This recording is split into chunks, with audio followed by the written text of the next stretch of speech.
الحمد لله الحمد لله وكفى وسلام على عباده الذين اصطفى أما بعد فأعوذ بالله من الشيطان الرجيم بسم الله الرحمن الرحيم قل إني أمرت أن أعبد الله مخلصا له الدين صدق الله العظيم मोहतरम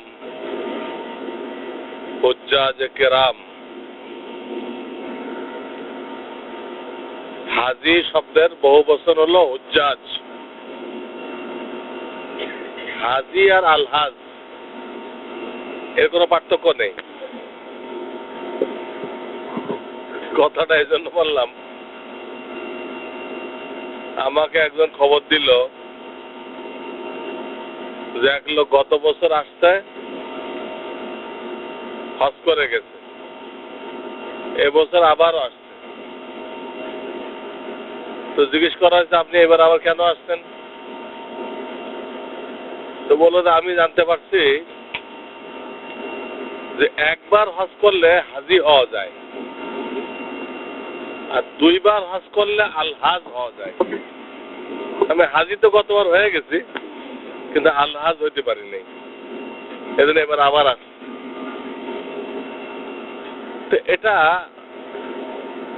আমাদের না জানার কারণে, আরবি ভাষা না জানা থাকার কারণে সে একটা ভুল উদ্দেশ্য নিয়ে 3 লাখ টাকা খরচ করতেছে। সম্পূর্ণ ভুল উদ্দেশ্য।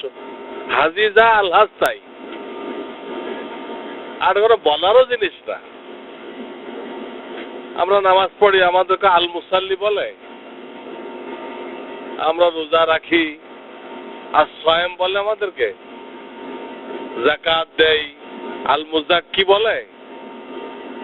তো এটা নিয়ে অনেক মানুষ অনেক পাড়াপাড়ি করে, আলহাজ না লিখলে নারাজ হয়। এটা না হওয়ার দরকার, কারণ যার জন্য করছি তিনি তো জানতেছেন। আমাকে তো মানুষকে জানানোর দরকার নেই। কার জন্য করতেছি? আল্লাহর জন্য। তো আল্লাহর কাছে তো সব লেখা হয়ে যেতেছে। আর কাউকে জানাইতে গেলে তো আমার ইখলাস নষ্ট হয়ে যায়, ইখলাস বাতিল হয়ে যায়, 3 লাখ টাকার হজ মাটি হয়ে যায়। যদি কেউ মানুষকে জানানোর জন্য, মানুষকে শোনানোর জন্য এগুলো বলা বলি করে বা কোন একটা পলিসি অবলম্বন করে,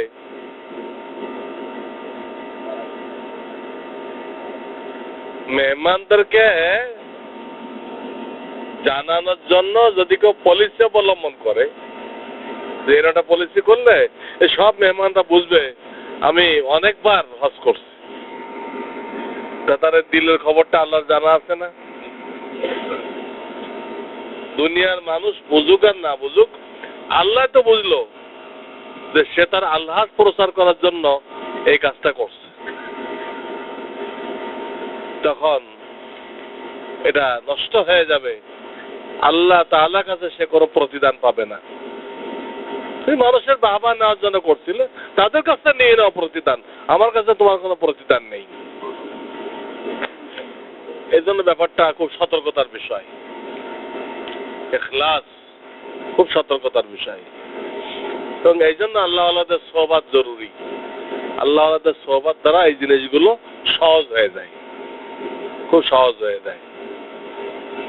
এই সোহবাতটাও কিন্তু সহজ। একজন যাকে আমরা ভালো মানুষ মনে করি, কোন আল্লাহ আল্লাহর ইজাজত প্রাপ্ত, তার থেকে কিছু ফয়ুজ হাসিল করার নিয়তে আপনি বসে থাকলেন, উনি কিছুই বলল না, কিছুই বলল না, বসে রয়েছেন, এটাও সোহবত। এটা আপনার দিলের হালাত পরিবর্তন করে দিবে। আমার শায়েখ বলতেন যে সূর্য যে আমাদেরকে উপকার করতেছে, সূর্য কি কোনো লেকচার দেয়? তার দ্বারা ফায়দা হইতেছে কিনা পুরো দুনিয়ার? চাঁদ কোন লেকচার দেয়? গোলাপ ফুলের ঘ্রাণ দ্বারা আমাদের দিল খুশি হয়ে যায়। গোলাপ ফুল, রজনীগন্ধা, হাসনে হেনা, এরা কোন লেকচার দেয়? এয়ার কন্ডিশনের সোহবতে বসলে শরীর ঠান্ডা হয়ে যায়। শীতের দিনে হিটারের সোহবতে বসলে হিটার শরীর গরম হয়ে যায়। তারা কোন লেকচার দেয়? এই হিটার আর এয়ার কন্ডিশন আর চন্দ্র আর সূর্য, এর থেকে একজন আল্লাহওয়ালার কল্ব আরো বেশি পাওয়ারফুল, আরো বেশি পাওয়ারফুল। মাটির মানুষকে ফেরেশতার উপরে নিয়ে যায়। সোহবত মাটির মানুষকে স্বর্ণের মানুষ না, ফেরেশতার উপরে নিয়ে যায়। এমন মূল্যবান জিনিস। অথচ এই সোহবতের জন্য বয়ান হওয়া কোনো শর্ত না। বয়ান তো একটা বেশি এক্সট্রা একটা নিয়ামত, এটা একটা বেশি নিয়ামত। কিন্তু যে ফায়দা যে হয় ওটা বয়ানের পরে নির্ভরশীল না। এটা সোহবতে বসলে দিলের মধ্যে পরিবর্তন আসতে থাকবে। মানুষের কল্বকে আল্লাহ তাআলা বানাইছেন চুম্বকের মতো। চুম্বক যেরকম লোহাকে টানতে থাকে, টানে না? আল্লাহ ওয়ালাদের সোহবতে বসলে তাদের দিলের মধ্যে আল্লাহর তাকওয়া রাখছেন, মারিফাত রাখছেন। যারা তাদেরকে ভক্তি করে বসবে তাদের দিল ওরকম টানতে থাকে, টানতে থাকে, টানতে টানতে এক সময় আল্লাহ তাকে ওলির কাতারে নিয়ে যায়। সমস্ত নেক কাজ তার জন্য সহজ হয়ে যায়। গুনাহ ছেড়ে দেওয়া তার জন্য আগে মহা কঠিন মনে হইতো। এক একটা গুনাহ ছাড়া মনে হয় যে তারা জবাই করে দিবে, এত কঠিন। কিন্তু সোহবতের পর দেখা গেছে অটোমেটিক গুনার প্রতি ঘৃণা সৃষ্টি হয়ে গেছে, কোনো মজা পাইতেছে না। এই জন্য দিন আসার এই একটাই রাস্তা। আল্লাহ আমাদেরকে তৌফিক দান করুন, আমিন। এই সোহবতের দৌলত আল্লাহ তাআলা আমাদেরকে দান করেছেন। আমরা এখানে যে বসি, এখানে বয়ান চেপে চেপে আসতে হবে। আমরা যে এখানে আসি, এখানে বয়ান যতটা না মাকসাদ, বয়ান তো হবেই, মাসাইলে আলোচনা হইতেই থাকবে ইনশাআল্লাহ। হ্যাঁ, ওর পাশাপাশি বড় উদ্দেশ্য হলো সোহবত, যাতে আমাদের দিলের হালাত পরিবর্তন হয়ে যায়। দিলের হালাত পরিবর্তন না হলে আপনি যত মসলা জানেন না কেন, আমল করা সম্ভবপর না। দিলের হালাত যদি পরিবর্তন না হয় তো বলা হবে কিন্তু আমল হবে না। এই জন্য তামাম আম্বিয়া কেরাম আলাইহিমুস সালাতু ওয়াস সালাম তারা তাদের উম্মতের দিলের উপরে মেহনত করছেন। দিল যখন দুরুস্ত হয়ে গেছে তখন তাদেরকে আল্লাহর হুকুম আহকাম ইবাদত বন্দেগী শোনাইছেন, আর তারা সাথে সাথে আমল করে দেখাই দিচ্ছে। কিন্তু দিল তৈরি না করে আগে যদি আমলের কথা বলা হইতো তাহলে কিন্তু মান্যওয়ালা পাওয়া যেত না। এই জন্য মা আয়েশা সিদ্দিকা থেকে একটা হাদিস আছে। মা আয়েশা সিদ্দিকা তিনি বলেন যে আল্লাহ রসুল সাল্লাল্লাহু আলাইহি সাল্লাম প্রথম দিন যদি বলতেন মদ খাওয়া হারাম, জিনা করা হারাম, সুদ খাওয়া হারাম, তাহলে মানুষের হেদায়েত পাওয়া কঠিন হইত। এগুলো আল্লাহ তাআলা অনেক পরে নাযিল করছেন, তার আগে তাদের দিল তৈরি করে নেওয়া হয়েছে। তো সোহবত দ্বারা দিল তৈরি হয়, তখন যে কথাগুলো বলা হয় ওটা আমল করা সহজ হয়ে যায়। তো আমি আজকে যে আয়াতখানা তেলাওয়াত করেছি এটা 24 পারা সূরা জুমার। এই সূরার নাম হলো সূরা জুমার। ওর মধ্যে আছে আয়াতের শব্দগুলোই কুল, হে আমার রাসূল আপনি উম্মতকে বলে দিন, জানিয়ে দিন। কি জানাই দিবে? ইন্নী উমিরতু, নিশ্চয় আমাকে, আমি মুহাম্মদ রাসূলুল্লাহকে হুকুম দেওয়া হয়েছে, আল্লাহর পক্ষ থেকে নির্দেশ দেওয়া হয়েছে। কি নির্দেশ? আন আ'বুদাল্লাহ, যে আমি যেন আল্লাহর ইবাদত করি, আল্লাহর ইবাদত করি। মুখলিসান লাহুদ্দিন, কি অবস্থায়? যে ইবাদতটা পিওর আল্লাহর জন্য। ইবাদত করতে বলা হয়েছে, আমাকে হুকুম দেওয়া হয়েছে, কিন্তু ইবাদতের কোয়ালিটি কি, সিফাত কি, ওর মধ্যে কোনো ভেজাল নেই, ভেজাল নেই। একমাত্র কার জন্য? মুখলিসান, খালেস। মানে খালেস ঘি, খালেস ঘি মানে কি? এর মধ্যে বাটার অয়েল নেই। খালেস, খালেস এখলাস এক কথা। ইবাদত আল্লাহর জন্য করতে হবে,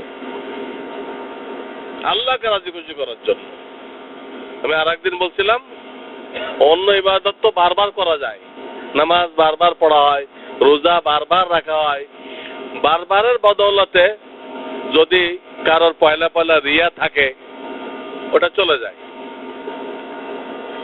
কিন্তু হজ ফরজ কি বারবার হয় না? একবার। হজ করা যায় বারবার, কিন্তু ফরজ কয়বার? একবার।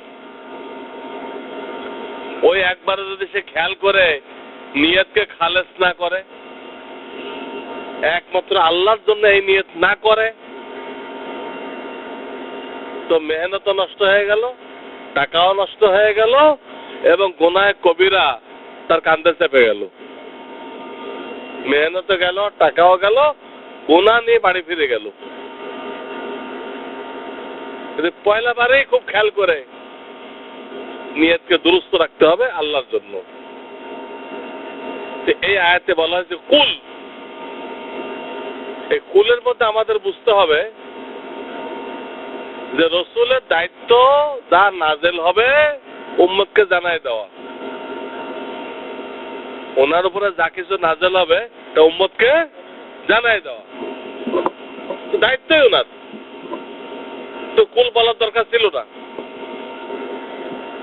কুল বলার দরকার ছিল না, যে আপনি জানাই দেন, এটা বলার দরকার ছিল না। কিন্তু আল্লাহ তাআলা তাকিদ পয়দা করার জন্য, আরো এহতেমাম পয়দা করার জন্য, আরো গুরুত্ব পয়দা করার জন্য এই কুলটা বলছেন। দরকার নেই, ওনাকে নবুয়ত দিচ্ছেন এই কাজের জন্য, যা ওহী আসবে উনি উম্মতের কাছে পৌঁছে দিবে, এটা তো নবুয়তের দায়িত্ব। কুল না করলেও বলতে হবে, কুল বলা হইতেছে বড় কাব্যের কুল, তো গুরুত্ব বাড়লো না। 2 নম্বর দেখেন, ইন্নী উমিরতু,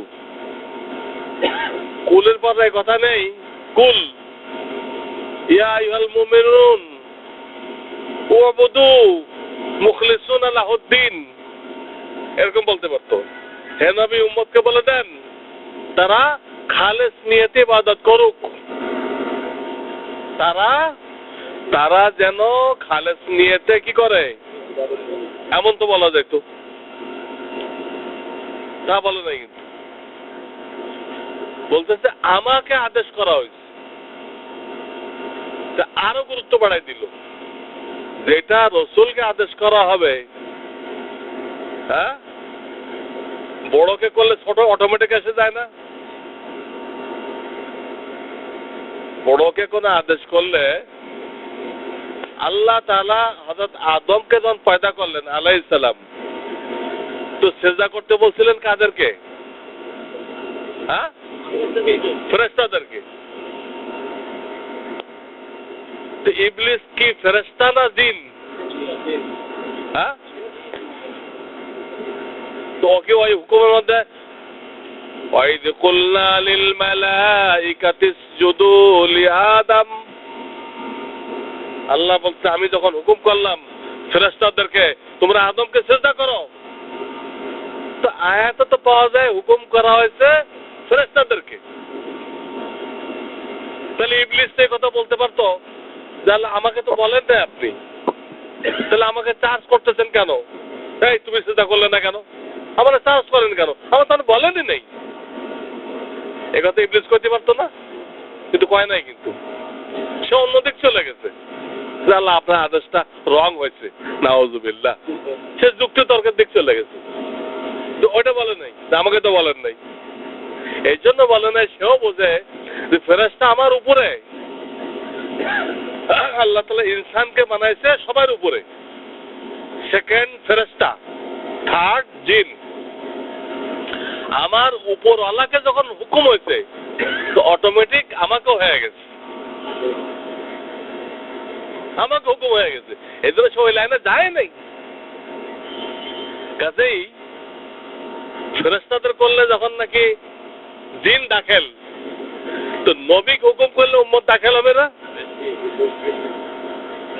এই জন্য উম্মতকে সরাসরি না বলে বলা হয়েছে আমাকে হুকুম করা হয়েছে, তো তোমরা তো এমনি আছো, তোমাদের তো বলার অপেক্ষাই রাখে না।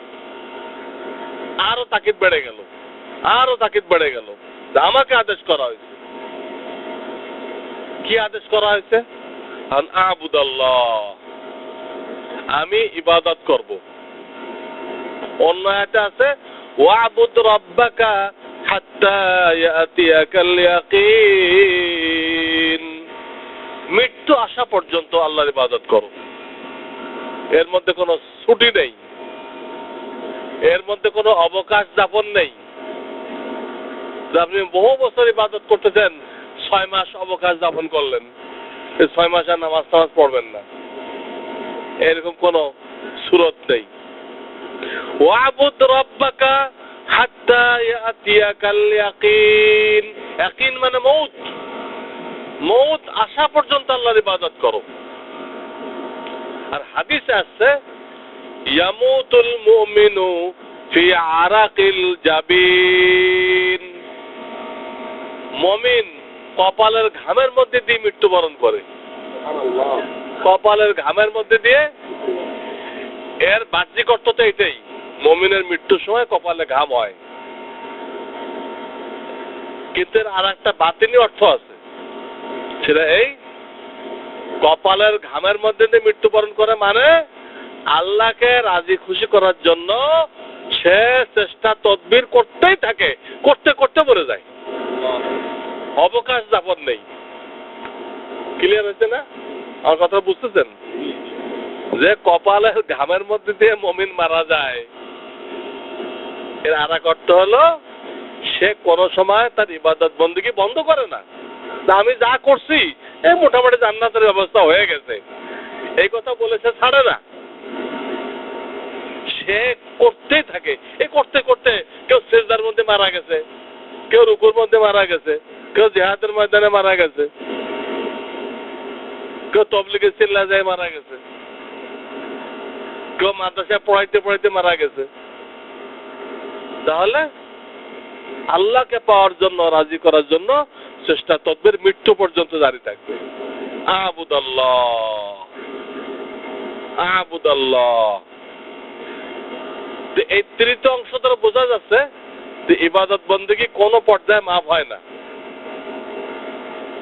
আপনি যত বেশি আল্লাহর নৈকট্য লাভ করেন না কেন, এমন কোন পর্যায় নেই যে পর্যায়ে গেলে আপনার আর জাহেরি ইবাদত লাগবে না, এমন কোন পর্যায় নেই। যদি এরকম কোন পর্যায়ে থাকতো তো এটার হকদার কে ছিল বেশি? যে অলির এই পর্যায়ে গেলে আর নামাজ লাগবে না। অনেকে কিন্তু এরকম মনে করে, এমনকি অনেক ভণ্ডপীর বলে এই কথা যে আমাদের এখন আর বাহ্যিক নামাজের দরকার নেই, আমাদের এখন আর মুরিদানের সাথে, মহিলা মুরিদের সাথে পর্দা করার দরকার নেই। আমরা এমন একটা পর্যায়ে পৌঁছে গেছি, হ্যাঁ, আমাদের সরাসরি আল্লাহর সাথে কানেকশন হয়ে গেছে, আমাদের নামাজও পড়া লাগে না, হ্যাঁ, মুরিদানের বিবির সাথে আমাদের পর্দাও করা লাগে না, হ্যাঁ, তারা আমাদের খেদমত করতে পারে। সে বলে নাউজুবিল্লাহি মিন যালিক। আল্লাহ রাসূল সারা জীবনেও কোন মহিলাকে, নিজের বিবি ছাড়া বেগানা মহিলাকে সরাসরি দেখেন নাই, সরাসরি দেখেন নাই। পুরুষরা মুসলমান হইতে আসলে মুসাফা সুরতে মুসলমান বানাইতেন। কিসের সুরতে? মুসাফা, হ্যান্ডশেক না। কিন্তু খ্রিস্টানদের হ্যান্ডশেক আর আমাদের মুসাফা এক কথা না। ওরা তো দুইজন দুই হাত ধরে ধরে এরকম করে, হাত ঝাড়ো। আমাদের তো তা না, এর খালি দুই হাত রেখে দিবেন, ধরাধরি নেই, দুই হাত রেখে দিবেন। এটা হলো মুসাফা। ইয়াগফিরুল্লাহু লানা ওয়া লাকুম বলবেন, আল্লাহ দুজনের গুনাহ মাফ করে দিবে। কিন্তু হ্যান্ডশেক করলে কিচ্ছু হবে না, এটা খ্রিস্টানদের তরিকা, তো ইসলামের কিছু না ওটা। তো আমি বলতেছিলাম আল্লাহ রাসূল পুরুষদেরকে হাতে হাত ধরে মুসলমান বানাইছেন। তো মহিলারা যা আসছে কাউকে হাত ধরেন নাই। মা আয়েশা বলেন, আল্লাহে মা মাসাত ইয়াদু রাসূলিল্লাহি সাল্লাল্লাহু আলাইহি ওয়াসাল্লাম ইয়াদা ইমরাতিন কত্তু। মা আয়েশা বলেন রাদিয়াল্লাহু তাআলা আনহা, খোদার কসম, রাসূলের হাত কোন বেগানা মহিলার হাতকে স্পর্শ করে নাই। হ্যাঁ, কাজেই পর্দা সাংঘাতিক জিনিস। পেশাবের সাথেও পর্দা করতে হবে মহিলাদের। আর অনেক বুড়া হয়ে গেছে। মানুষ যত বুড়া হয় নফস তত তাজা হয়। মানুষ যত বুড়া হয় নফস কি হয়? শারীরিক ক্ষমতা থাকে না, কিন্তু রুহের ক্ষমতা বেড়ে যায়। কাজে পর্দা কিন্তু মৃত্যু পর্যন্ত থাকবে। কাজে আমরা যেন এই ধরনের কথা কখনো বিশ্বাস না করি যে কোনো একটা স্তরে আল্লাহর ওলিরা চলে গেলে তাদের আর ইবাদত লাগে না। এটা যেন মনে না করি। এরকম শরিয়াতে কোনো স্তর নেই। যত বড় স্তরে যাক ওখান থেকে ইবাদত করতেই হবে। 3 নম্বর শব্দ দ্বারা এই একটা কথা বোঝা গেল। আর একটা কথা বোঝা গেল 3 নম্বর শব্দ দ্বারা, যে আল্লাহর কাছে যে প্রিয় হওয়া যায় এটা চেহারার বদৌলতে না, ভালো স্বাস্থ্য তার বদৌলতে না, বা আপনি অনেক মাল জমা করছেন তার বদৌলতে না, বা আপনি গুলশানে কয়েকটা বাড়ি বানাইছেন তার বদৌলতে না। এসব কিছু দিয়ে আল্লাহর নৈকট্য লাভ করা যাবে না। এই আয়াতে যারা বলা হচ্ছে যে আবুদ আল্লাহ, আল্লাহর ইবাদত দ্বারা আল্লাহর নৈকট্য লাভ হবে, চেহারার দ্বারা না, স্বাস্থ্যের দ্বারা না। আপনার নামের উপরে সারা দুনিয়ার লোক জিন্দাবাদ বলতেছে, এতে এক জাররা নেকি হবে না। সারা দুনিয়ার লোক আপনার নামের উপরে জিন্দাবাদ বলতেছে, আমরা প্রশংসা করতেছে, কোনো লাভ নেই আল্লাহর কাছে। ওখানে লাভ আছে ইবাদত করতে পারলে। নবী রাসূল সাল্লাল্লাহু আলাইহি সাল্লাম তারা যে প্রিয় হইতেছে, কি দিয়ে প্রিয় হয়েছে? তারা তো নবী, তারা রাসূল, তারা পর্যন্ত প্রিয় হয়েছে কিসের দ্বারা? ওই ইবাদতের দ্বারা, এই কুরবানির দ্বারা। আমাদের প্রিয় নবী মুহাম্মদ রাসূলুল্লাহ সাল্লাল্লাহু আলাইহি সাল্লাম তায়েফে কি কুরবানি করছেন?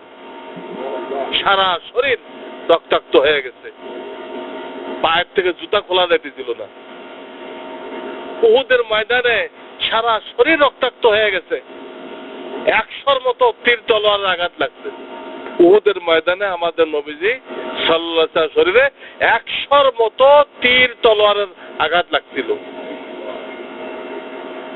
মাথার ভিতরে লোহার যে টুপি, টুপির কড়া ঢুকে গেছিল। আর এক কাফের বড় এক পাথর নিক্ষেপ করছিল, মাথা পেশে দিবে। তো মাথায় লোহার টুপি ছিল, মাথা পেশে নাই, ওই পাথরটা এসে দাঁতে লাগছিল, দাঁত ভেঙে গেছিল। তিনি যে এত বড় নবীদের সর্দার হইলেন, এটা কি ওনার বংশের কারণে, বংশীয় গৌরব দিয়ে? কিচ্ছু না, কুরবানির বিনিময়। দিনের লাইনে একটা মানুষ যে বড় হয়, আল্লাহ কাছে নৈকট্য বাড়ে, আপনি সৈয়দ বংশের হলে কোনো লাভ নেই। সৈয়দ বংশের হওয়ার কারণে আপনার দাম বাড়বে না। বহু সৈয়দ বংশ দোজখে চলে গেছে, রসুলের চাচা দোজখে চলে গেছে, আল্লাহ রসুল ঘোষণা করে দিচ্ছেন। রসুল নিজে তার মেয়েকে বলেছেন, ইয়া ফাতেমা তু আনকিজি নাফসাকে মিনান নার, হে ফাতেমা তুমি নিজে নিজেকে জাহান্নাম থেকে বাঁচানোর ফিকির করো, নিজে নিজেকে বাঁচানোর জন্য ফিকির করো। ইব্রাহিম খলিলুল্লাহ তার আব্বাকে বলে দিয়েছেন আলাইহিস সালাম, মা আমলিকু লাকা মিনাল্লাহি মিন শাই, আব্বা আপনি যদি ঈমান না আনেন আমি কিন্তু আপনাকে কোনো সাহায্য করতে পারবো না। আপনি যদি ঈমান না আনেন আমি আল্লাহর পয়গম্বর, আমি আপনাকে সাহায্য করতে পারবো না। দেখা গেল আল্লাহর দরবারে যে নৈকট্য লাভ হয়েছে কিসের বিনিময়? ইবাদতের বিনিময়, না চেহারার কারণে, না মালের কারণে, না বংশীয় মর্যাদার কারণে। এগুলো আল্লাহর কাছে কোনো ভ্যালু নেই। সৈয়দ বংশের লোক নামাজ পড়ে না, আর এক চামার মুসলমান হয়ে নামাজ পড়ে, তা আল্লাহর কাছে সৈয়দ থেকে ওই চামারের দাম বেশি, ওই চামারের দাম বেশি। আল্লাহর কাছে কোনো বংশ গৌরব নেই। বরং হাদিসে আল্লাহ রসুল বলেন, মান বাত্তা বিহি আমালহু লাম ইউসরি বিহি নাসাবুহু, যার আমল তাকে পিছিয়ে করে দিল তার বংশ তাকে আগে করতে পারবে না। যার আমল তাকে পিছিয়ে ফেলে দিল তার বংশ গৌরব তাকে আগাইতে পারবে না। কাজেই আল্লাহ রসুল নিজে বলতেছেন, আন আবুদাল্লাহ, আমি মৃত্যু পর্যন্ত আল্লাহর ইবাদত করব। তাহলে আমাদের করতে হবে না? মৃত্যু পর্যন্ত আল্লাহর ইবাদত, মৃত্যু পর্যন্ত হালাল হারাম এগুলো বেঁচে চলতে হবে, পর্দা করতে হবে, জায়েজ না জায়েজ চিন্তা করতে হবে, ওলামায়ে কেরামকে জিজ্ঞেস করতে হবে। এলো 3 নম্বর। ওই আয়াতের শেষ কথা, মুখলিসাল্লাহুদ্দিন, আমি যে ইবাদত করব ওই ইবাদতের সিফাত কি? সিফাত হলো ওই ইবাদতটা আল্লাহর জন্য। তাহলে আগে ইবাদত, আগে ইবাদত, ওর কোয়ালিটি কি, সিফাত কি, ওটা কার জন্য? ইবাদত যদি না থাকে এই কোয়ালিটি কোথায় লাগাবেন আপনি? আরে বিল্ডিং থাকলে রং দেওয়া যায়, রং দেওয়া যায় না? কি ডিস্টেম্পার করে, কি কি করে, বিল্ডিং তো থাকতে হবে। আপনি কি হাওয়ার মধ্যে রং দিতে পারবেন? হ্যাঁ, তো ইবাদত থাকলে সেখানে ইখলাস পয়দা করা যায়। একটা লোকের ইবাদতই নেই, হে কিসের ইখলাস পয়দা করবে? কাজে যারা বলে আমাদের নামাজের দরকার নেই, আমরা তো মারেফাত নিয়ে আছি, একদম গুমরাহি। তোমার ইবাদত নেই, তুমি মারেফাত নিয়ে আসো, তোমার এটা মারেফাত না, তোমার এটা মরার পথ। তোমার নামাজ নেই, পর্দা নেই, তুমি মহিলাদের মাথায় হাত বুলাই দিচ্ছ, মহিলাদেরকে সরাসরি ফু দিয়ে দিচ্ছ, আবার তুই পীর হয়েছ ভণ্ড। যেসব পীর দেখবেন তাদের দরবারে মহিলারা আসতেছে, মহিলাদের মাথায় হাত বুলাই দিচ্ছেন, চেহারা হাত বুলাই দিচ্ছেন, এদেরকে শয়তান মনে করবেন, শয়তান। পর্দা ফরজ, ফরজ তরক করা যাবে না, ফরজ তরক করে কেউ আল্লাহর ওলি হইতে পারে না। কিন্তু ইবাদত থাকতে হবে, মৃত্যু পর্যন্ত ইবাদত করতে হবে। সেই ইবাদতের কোয়ালিটি কি? আল্লাহর জন্য। সিফাত কি? আল্লাহর জন্য। ইবাদত বাদ দিয়ে তো এটা হয় না। এই জন্য আমি বারবার বলেছি যে আমাদের আত্মশুদ্ধিটা ফরজ। তা আত্মশুদ্ধির কয়েকটা ধাপ আছে। যখন আমরা কোনো আল্লাহওয়ালার কাছে যাব, তা আত্মশুদ্ধির 3টা ধাপে হয়। প্রথম ধাপে তাকে 4টে কাজ করতে বলা হয়। ঈমান আকীদা শেখো, ইবাদত বন্দেগী শেখো, হালাল হারাম শেখো, বান্দার হক শেখো। প্রথম ধাপে এটা হলো জাহেরি শরিয়ত, এটা শেখো। জাহেরি শরিয়ত ছাড়া মারেফাত হবে না, ইখলাস হবে না। এটা আগে শিখাইতে হবে। কোরআন সহি করো, কোরআন পড়া সহি করো। 2 নম্বরে, অন্তরে 10টা রোগ থাকে জন্মগতভাবে। ফাআলহামাহা ফুজুরাহা ওয়া তাকওয়াহা। 2 নম্বরে তার কাজ হবে একটা একটা রোগ সে তার শায়েখকে জানাবে। হুজুর আমার ভিতরে হিংসা আছে, কি করব? উনি বলে দেবে, ওইভাবে মেহনত করবে। আমার ভিতরে সাংঘাতিক রাগ, রাগের চোটে বাপ মারও গালি দেই, কত কিছু করে ফেলি। এ রাগ কেমনে কমাইবো? এ রাগ কিন্তু রোগ, রুহানি রোগ। আমার ভিতরে অহংকার আছে, নিজেকেই বলে আমি খুব জ্ঞানী মানুষ, খুব জ্ঞানী, খুব মূল্যবান মানুষ, আমি প্রথম শ্রেণীর নাগরিক। অনেকে নিজেকে মনে করে কি তার কাছে বড় ডিগ্রি আছে, তো সে নিজেকে কি মনে করে আমি প্রথম শ্রেণীর নাগরিক। উনি সূরা ফাতিহা পড়তে পারেন না, উনি আত্মায়াতে পড়তে পারেন না, উনি প্রথম শ্রেণীর নাগরিক। কে তোমাকে প্রথম শ্রেণীর নাগরিক ঘোষণা করছে? তোমার মতো আর এক গাধা,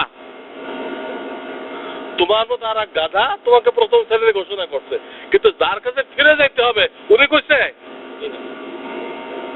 তোমার মতো দুনিয়ার কয়েকটা গাধা মিলে তোমার কইছে তুমি গ্রাজুয়েট হয়ে গেছো, তুমি এখন প্রথম শ্রেণীর নাগরিক।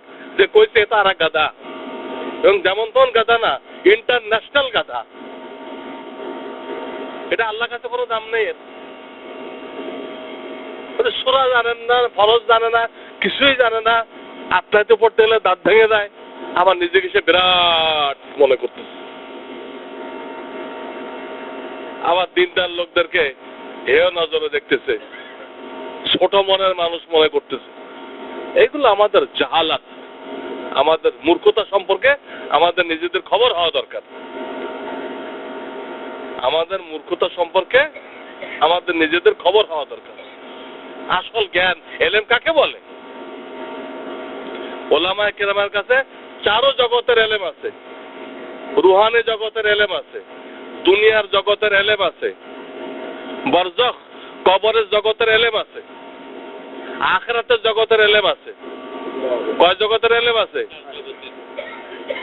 কিন্তু এই যে বড় বড় বড় দুনিয়াদার যাদের বিশাল ডিগ্রি আছে তার কাছে কি আছে? কথার কথা উনি একজন কম্পিউটার বিশেষজ্ঞ। চারো জগতের এলেম হয়ে গেল। আল্লাহর কোটি কোটি মাখলুক থেকে একটা মাখলুক সম্পর্কে উনি কিছু জানে, কিছু জানে। ওলামারা তো 4 জগৎ সম্পর্কে জানে। আমি আমার বয়ানে বলি যে ডাক্তার সাহেব আপনি সাইনবোর্ড লাগাইছেন যে আমি চক্ষু বিশেষজ্ঞ। আল্লাহর কোটি কোটি মখলুকের মধ্যে একটা আপনি শিখছেন, চোখ, চক্ষু বিশেষজ্ঞ। আচ্ছা ঠিক আছে, আপনি চক্ষু বিশেষজ্ঞ, বলেন চোখের হুকুম হাকাম কি? এই চোখ দিয়ে কি কি জিনিস দেখা যায় আছে আর কি কি জিনিস দেখা যায় নেই বলেন, ভাগ করে কিচ্ছু বলতে পারেন। আপনি যে সাইনবোর্ড লাগাইলেন চক্ষু বিশেষজ্ঞ, তো চোখ সম্পর্কে সব বলতে হবে আপনাকে, সব বলতে হবে, পারে না। এটা আল্লাহ কোরআনে বলছেন ইয়ালামুনা যাহিরাম মিনাল হায়াতিদ দুনিয়া, ইয়ালামুনা যাহিরাম মিনাল হায়াতিদ দুনিয়া। হায়াত দুনিয়ার যে বাহ্যিক সাইড, এখানে মিন আছে, মিন মানে কিছু, দুনিয়ার জিন্দেগির বাহ্যিক সাইডের কিছু একটু তারা জানে, ওটুক জানে তারা বলে একদম ব্যাং হয়ে গেছে।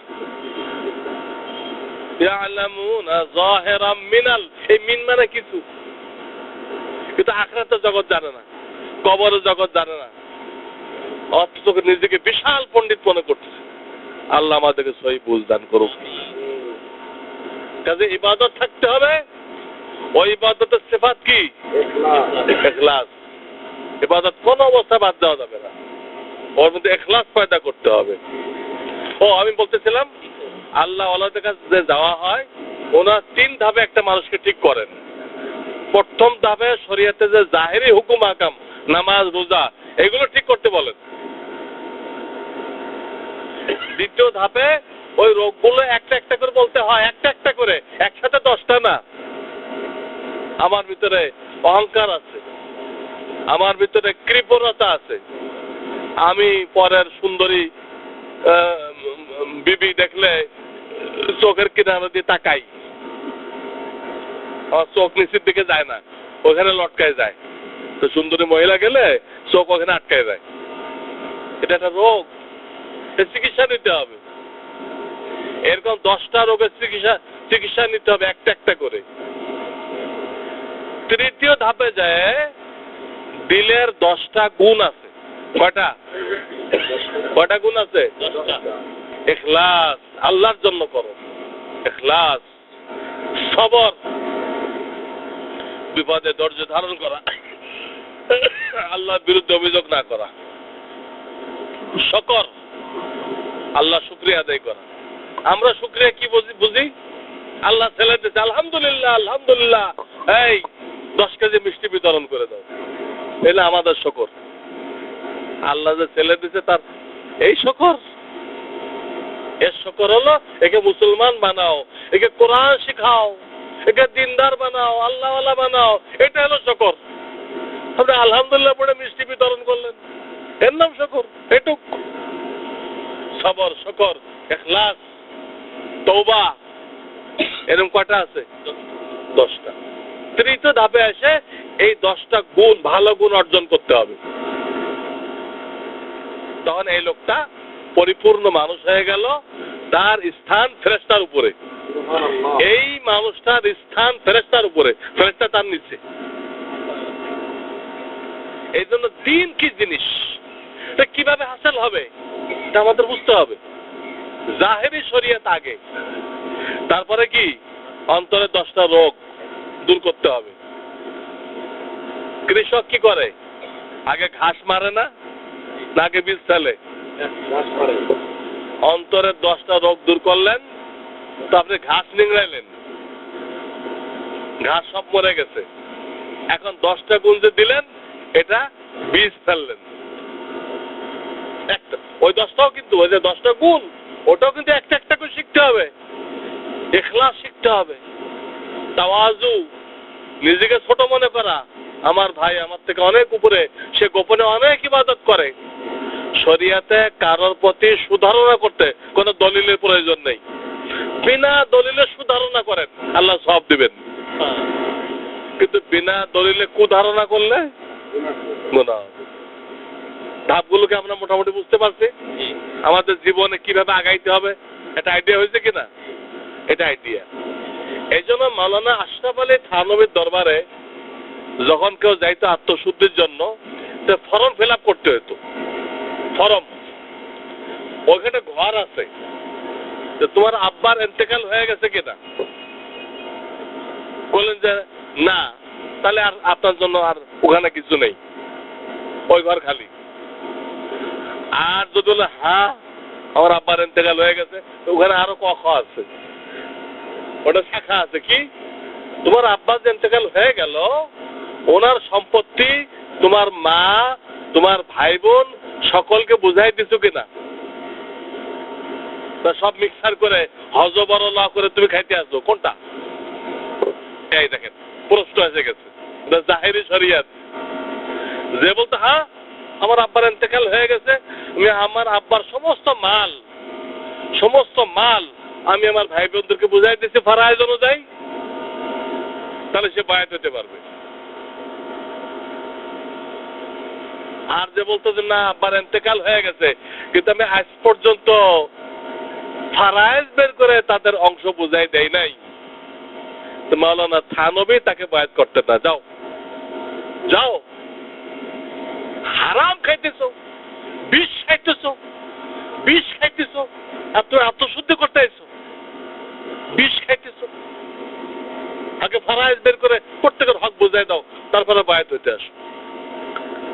আল্লাহ তাআলা আমাদেরকে এই তরতিব বোঝার তৌফিক দান করুক, যে এইভাবে এগুলো এখন জেনে থাকলে দেশে যাই আমরা ওইভাবে আগাইতে পারবো। আল্লাহ তাআলা আমাদের সকলকে আমল করার তৌফিক দান করেন। ওয়া আখিরু দাওয়ানা আনিল হামদুলিল্লাহি রাব্বিল আলামিন।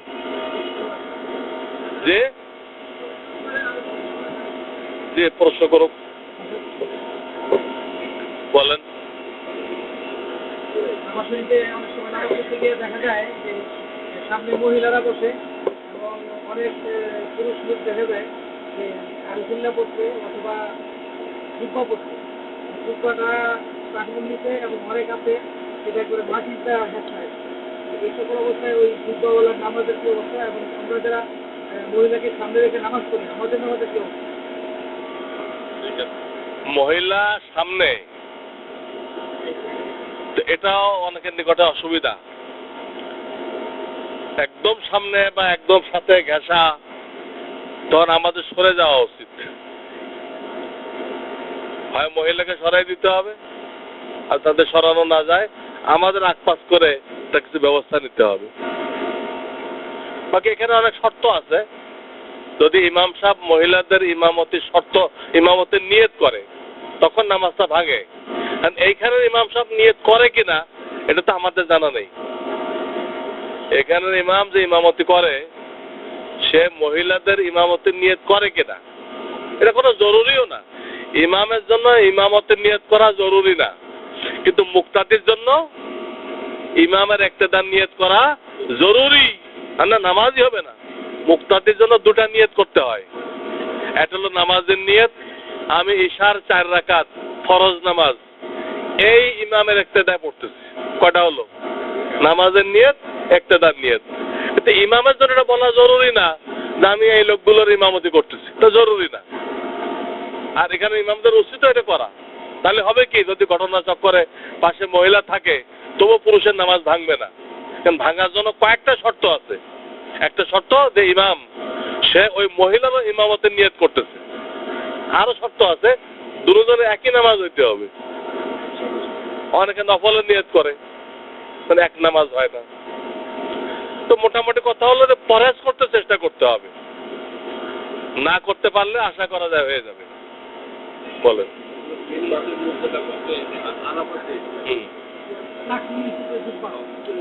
টাকনুর নিচে জুব্বা, এটা চারো মাযহাবে হারাম।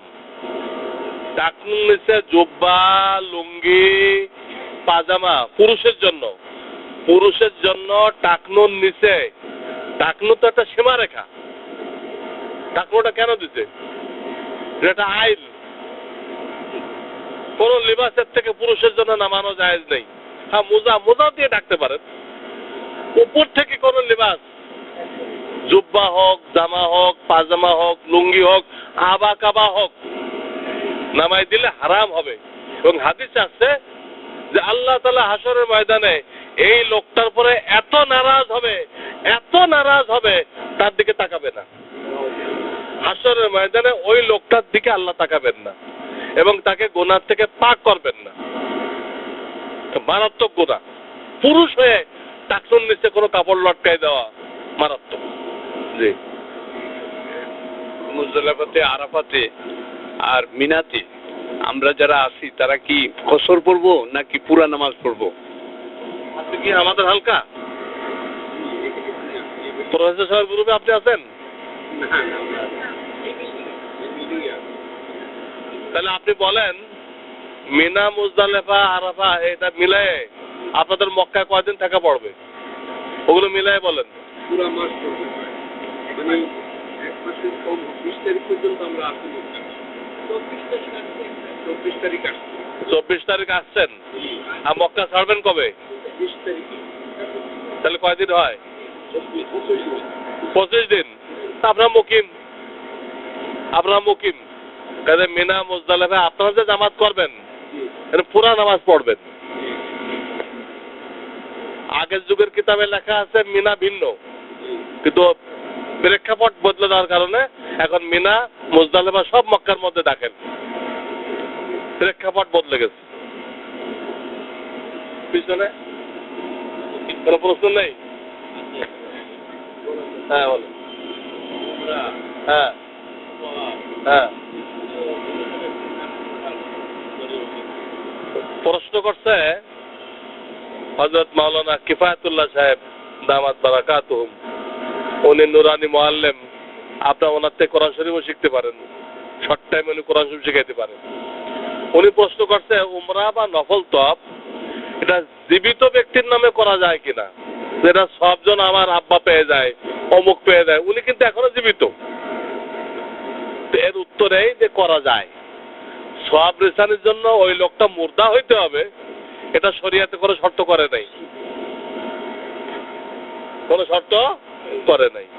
আপনি মুর্দা মানুষের জন্য সব পৌঁছাইতে পারেন, যারা এখনো জীবিত আছে তাদেরকেও কি করতে পারেন, সব পৌঁছাইতে পারেন।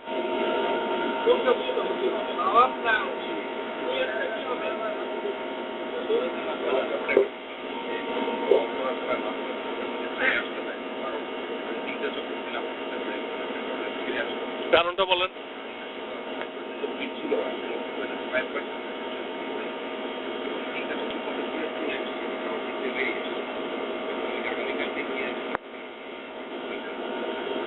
উনি প্রশ্ন করছেন 3টা চক্কর দেওয়ার পরে এত ভিড় জুনিয়র কোনো অবস্থায় আগাইতে পারেন নাই, বেরোয় আসছেন।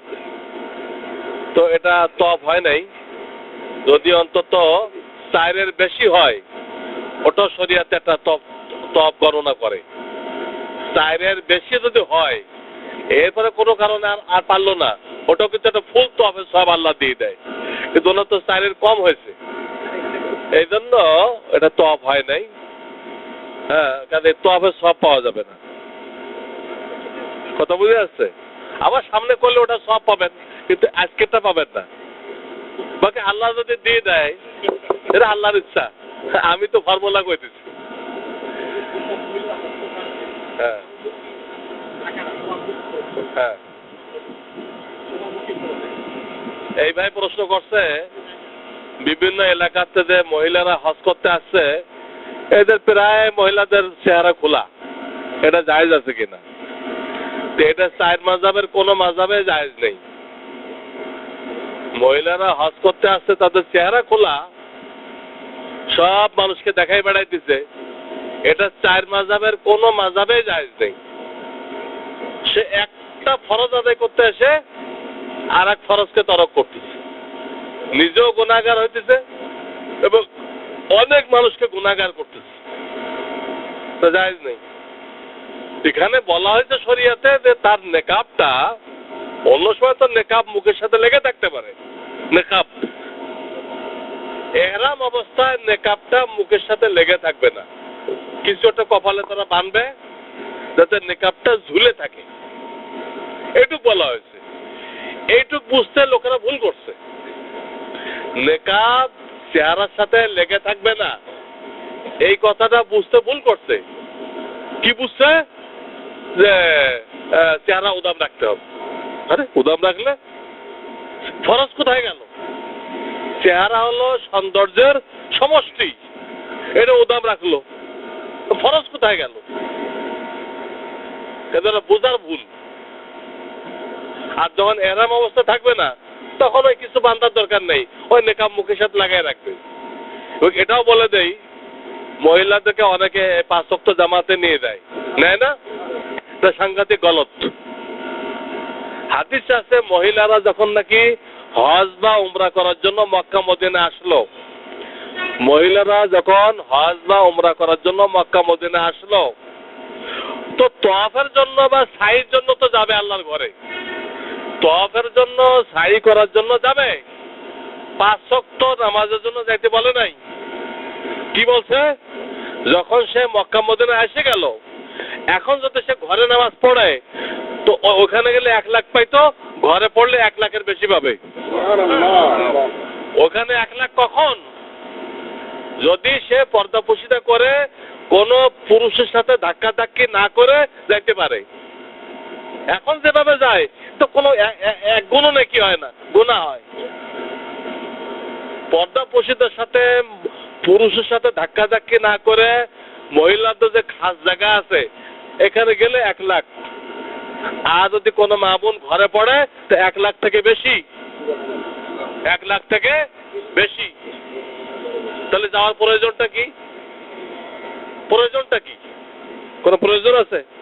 কাজে তারা জামাতে নামাজ পড়ার জন্য যাবে না, নফল তওয়াফের জন্য যাবে না।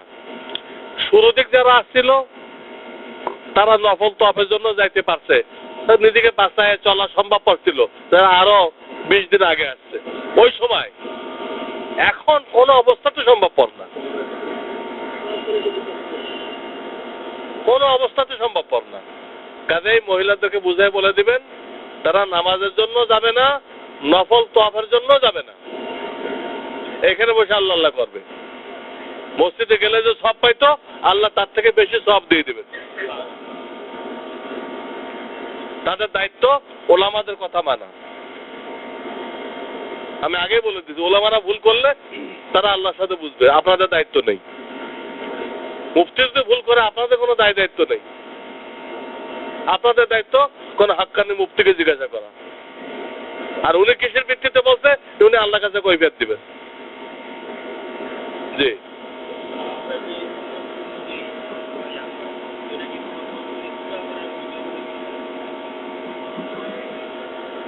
না, পুরা করলে সব পাবে, পুরা করা জরুরি না। ধরেন অনেকের পেশাব লাগে, তওয়াফ করতে করতে পেশাব লাগে, দেখো যদি 3 তওয়াফের ভিতরে পেশাব লাগে, পেশাব করে উজু করে আবার আসে, উজু ছাড়া কিন্তু তওয়াফ হবে না। পবিত্র অবস্থা ছাড়া তওয়াফ হয় না। কিন্তু ছাই, সাফা মারার ছাই, এটার জন্য উজু শর্ত না। উজু থাকলে ভালো, না থাকলে শর্ত নেই। এখন 3 চক্করের ভিতরে পেশাব লাগছে, উজু করতে গেল, উজু করে আসে, তাকে আবার শুরু থেকে করতে হবে। শুরু থেকে করতে হবে, ওই 3-এর পরেতে করলে হবে না। আর 4-এর পরেতে কারো পেশাব লাগে, সে পেশাব করে আসে, আর শুরুতে করার দরকার নেই, ওই 4-এর থেকে আর 3টা করলে হয়ে যাবে। না করলে সব পাইল না, এই আর কি। এটা ওই নফল নামাজের মতো না যে শুরু করলে এটা পুরা করা ওয়াজিব, এরকম না। করলে সব হলো, না করলে না হলো, শেষ। সুইচ অফ হয়ে গেছে। না, মুরব্বী নিষেধ করতেছেন। হ্যাঁ,